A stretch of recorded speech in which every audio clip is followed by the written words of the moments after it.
দাওয়াত দিবেন তো ইনশাল্লাহ? কে কে দিবেন হাত দেখি। আল্লাহ আমাদের সকলকে দাওয়াত দেওয়ার তৌফিক দান করেন। কমসে কম 25 জনকে দাওয়াত দেওয়ার তৌফিক দান করেন।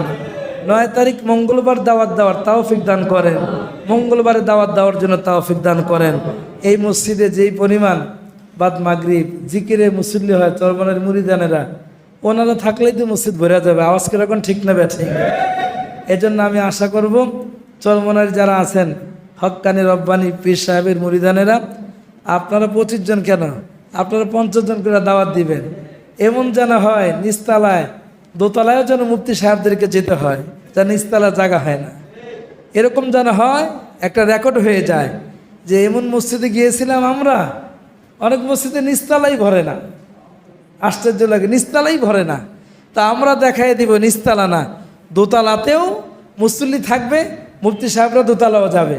এজন্য নিচতলা ভরে যাবে আমাদের চরমনার মুরিদ দিয়া, আর দোতলা তো ভরে যাবে তবলিগলা দিয়া। তবলিগলাও তো অনেক, আর সাধারণ পাবলিক আসলে তো 3 তলাও ভরে যাবে। এজন্য আমরা বেশি থেকে বেশি দাওয়াত দিব। এবং আগামী সপ্তাহে আমি জিজ্ঞাসা করব, একেবারে কাতার কাতার ওয়াজ তো হবে না, আগামী সপ্তাহে মাসালা বলবে, এরপর নামাজ শিখাবে। আমি জিজ্ঞাসা করব, হাদি সাহেব আপনি কজন দিছেন, হাদি সাহেব আপনি কজন দিছেন, আমি জিজ্ঞাসা করব। এই যে আঙ্গুল উঠাইবেন, এই আঙ্গুল ফেরেশতারা দেখবে, রেকর্ডিং হবে। আল্লাহ তাআলা আমাদেরকে বেশি থেকে বেশি দাওয়াত দেওয়ার তৌফিক দান করে, আমিন।